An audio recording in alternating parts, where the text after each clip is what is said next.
I'm here to speak to you about some of the very fundamental things about IIPM, which most probably you all know.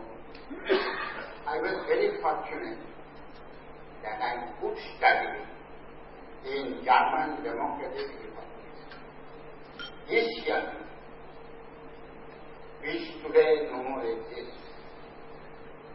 And I could see there, despite many limitations of the Soviet regime, and East Germany was part of the Soviet Empire.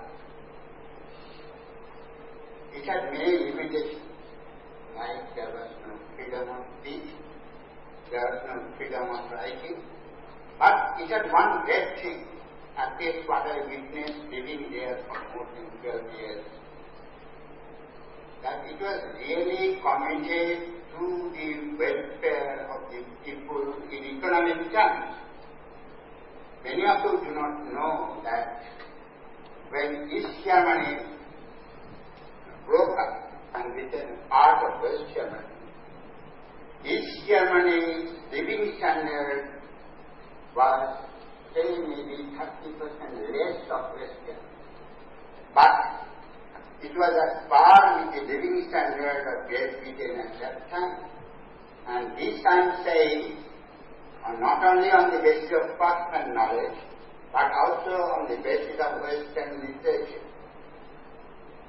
And East Germany was the agricultural part of Germany, not the industrial part of Germany. When the Soviet Army entered, they were merciless, and they had no stake in the East German industry.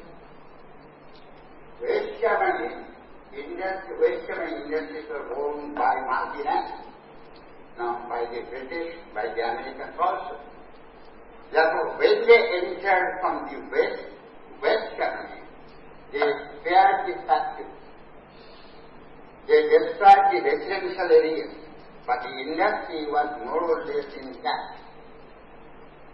And after the victory, Soviet Union demanded repatriation and they took away whatever East Germany had. West Germany, on the other hand, was aided by martial aid. And therefore, if you look at the growth rate of West Germany and East Germany, there is absolutely no comparison in this sense. West Germany started from the scratch. West Germany had already an industrial base, aided, helped by Western world.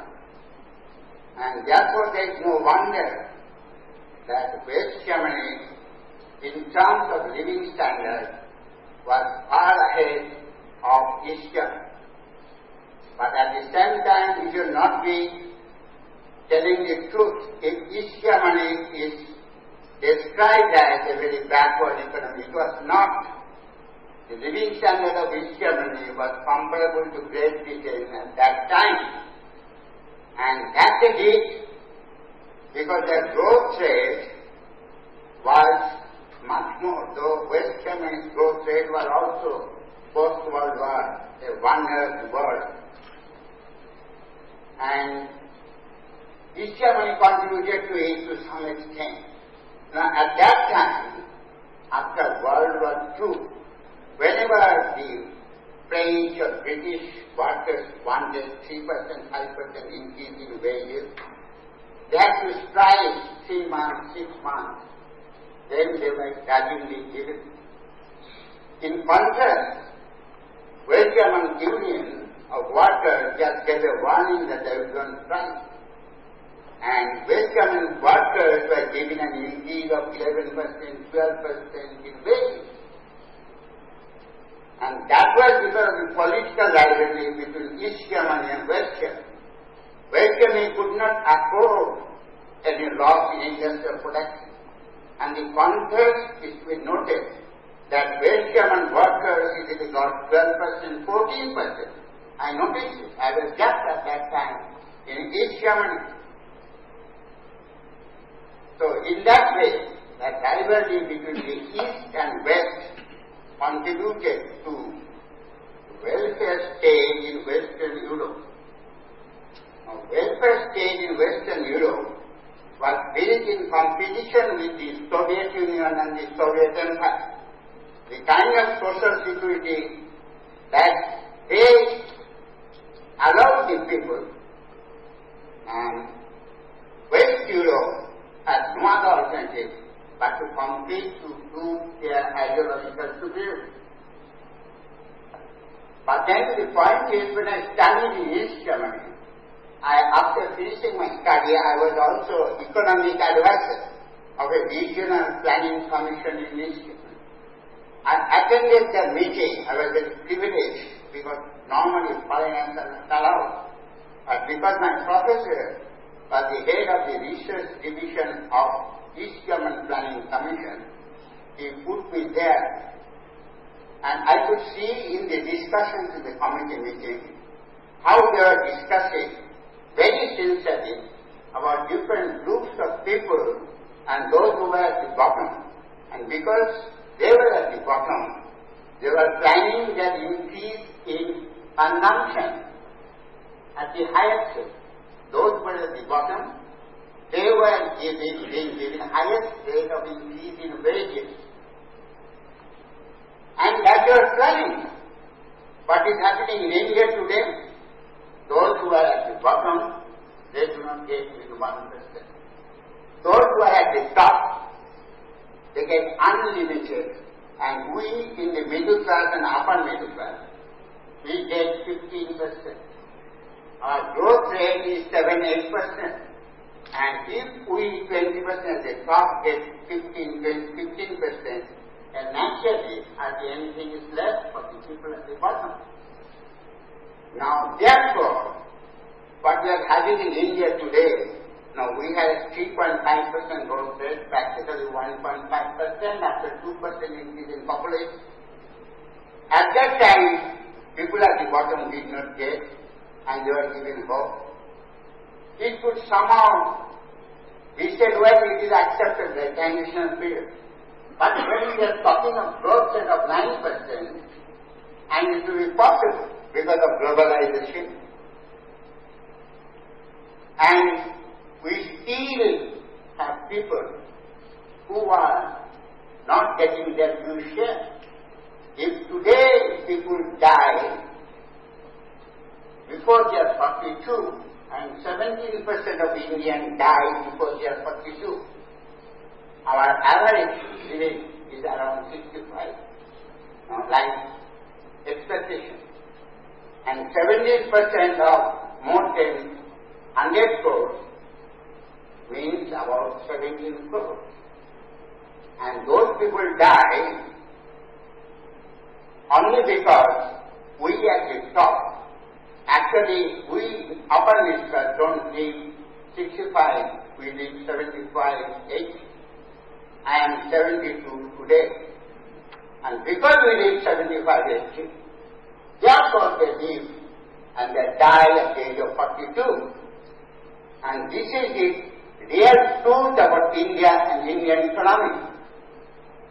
And when I studied national economic planning in East Germany, I attended the meetings in the regional planning commission. I came back to India and I had the experience of Hindustan River and Gateway Institute and IIPM Bangalore. I could easily draw the conclusion that the planning that we have is a device to transfer the money from the bottom of the people to the private sector. And therefore today's private sector has grown and grown and grown to such an extent. Officially, no, I will not name the industrial houses, it will not be fair. But when there is a shift in the rich state, they are much, much more richer than Bill Gates on number one. Because they command not only white money, they command black money. And the wealth that is ascribed to them is in terms of white money. And if they have 35 billion is actually more than 70 billion. And if you consider the purchasing power parity, that 70 billion becomes 420 billion. And in a corrupt country like India, where you can purchase anybody and everyone, the power of that money is unlimited. Bill Gates cannot imagine he can play with the American political economic power. But our industrialists at the top, they are ruling the country. Politicians are just some fake dolls to deceive the middle class and the poor. And this is the difference when you have competitive capitalism and crony capitalism. We have right now a crony capitalism in India. Our industrial houses are powerful, unlimited, infinitely powerful, compared with any developed countries, competing powerhouses. And in that situation, we have to decide, what we shall do, on what side of the people we shall be. Have you been on the side of the 50 industrial houses, and we 20% will serve them at the cost of the people, or we shall side with the bottom 70%. And depending on your choice, the growth of the country and the direction of growth will be decided 25 years from now. If we side with the people, we give the power, purchasing power to the people at the bottom, our growth rate would be not 8-9%, but 14%. And you'll be surprised to know, in the very first advertisement of the Institute, we spoke two things. One, that our course is superior to MBA courses prescribed by the ministry. And it has wider coverage because we try to teach our people macroeconomics as an additional paper. Therefore, our MBA course was MBA, whatever exists in India at that time, plus MA in economics with special papers in national economic planning. And that is the, intellectual leadership and commitment to the people that we had right in the beginning. And today, when we observe that the power has shifted from Atlantic to Pacific, we welcome it, we are proud of it. India has a role to play in spite of all limitations of a dynastic democracy. I don't call India a democracy. Frankly speaking, I shall not do justice to the people of India unless I describe it as dynastic democracy. Now, despite this dynastic democracy, we are fortunate because of the globalization to play a role, but we are also contributing to the power shift from the Atlantic to the Pacific. And India is very fortunate in spite of all these limitations. We have our Supreme Court, we have our media, despite all these limitations, it's a free media. We are free in conducting intellectual discourses that I can stand here and tell anything about the present regime and I am not arrested. This was not the case in the Soviet Union. This is not the case in China. This was not the case in Asia. I remember participating in seminars there, and whatever I spoke, it was wiped out from the seminars proceedings, because I did not have unlimited space for them. I pointed out certain deficiencies which they did not like, so it was not mentioned in the proceedings of the seminar. In India, it is not the case. And therefore, that shift of economic power from the Atlantic to Pacific, that also finds expression in our institution of prizes comparable to Nobel Prize. We have started this year by declaring prize in literature. of the total value of 1.2 million oil, Nobel Prize worth is 1.1 million oil. And therefore, we have started with one prize in literature. We shall soon introduce also prize in economics. In management, there is no prize of the Nobel Prize, and also in peace prize. We shall see to it that Obama is not regarded as the angel of peace when he commits genocide in Afghanistan. It is simply not acceptable. And therefore, we shall participate in the intellectual discourse of literature. We shall co-decide what is literature and what is good literature. We shall decide what is economics. 3 persons have been awarded Nobel Prize in Economics this year. Why? Just because of capitalism is facing crisis, they are trying to say it is not of much importance. Now, if we have 50 million unemployed people in the Western world, we have also vacancies in the Western world. That is the question of matching the unemployment with the vacancies that exist. It is not the distortion of truth. Against 50 million vacancies, we may not have even 500,000. Against 50 million unemployed people, we may not have even 500,000 vacancies. And by distorting the truth in the name of research, they are trying to hide the weaknesses of the capitalist system.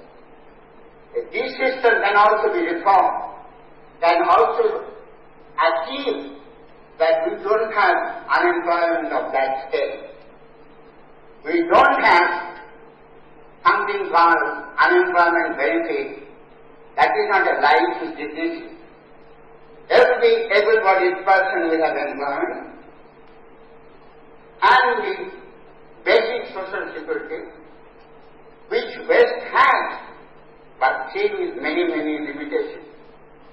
And that system can be improved. That system is not be anti-imperial capitalism. This could be a combination of free market advantages and regulations which are very necessary, and coordination which we call planning, and that in the interest of the people everywhere.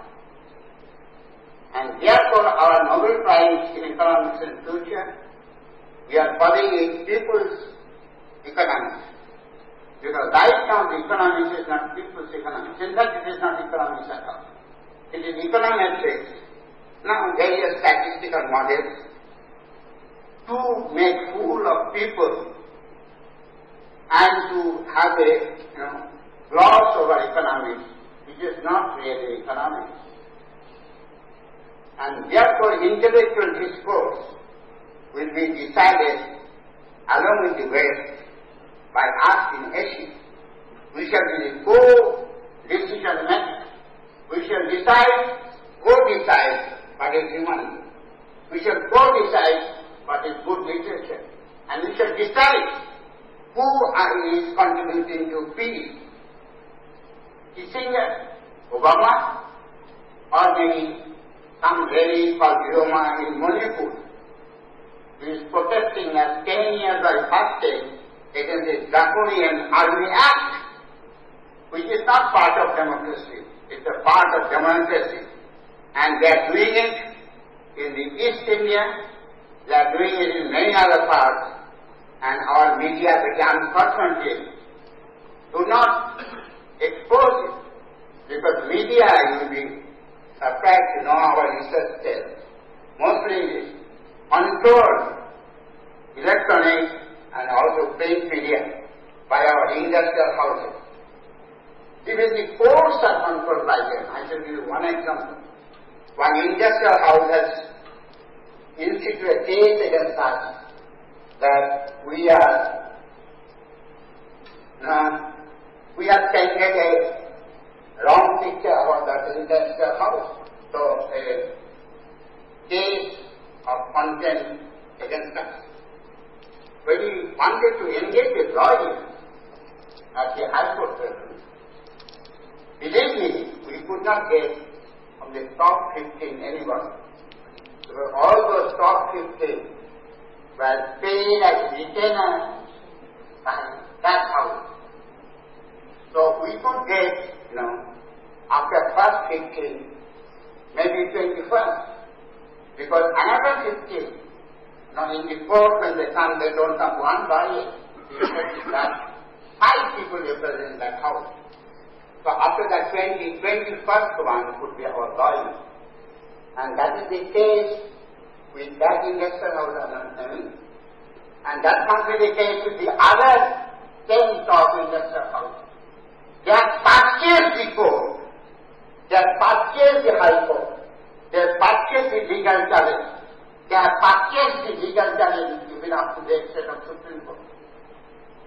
And we know from personal knowledge, even Supreme Court can be managed. And that is why I am calling that we have a apparent democracy with some benefits of course. But we are living in a democracy of dynasties at the central level, at the regional level. Everybody, every criminal politician's grandson is in your region. And that way the dynasty is continuing. Now we must fight against that kind of democracy. We must try to have true democracy in India on the side of the people. We must make our courts free and not subservient to the industrial houses, which our courts are today. I have this knowledge at the age of 72. Not when I was 62, I thought courts are at least independent. And today I know it is not. Courts are also subservient to the top 10 industrial houses and the top dynasties to manipulate.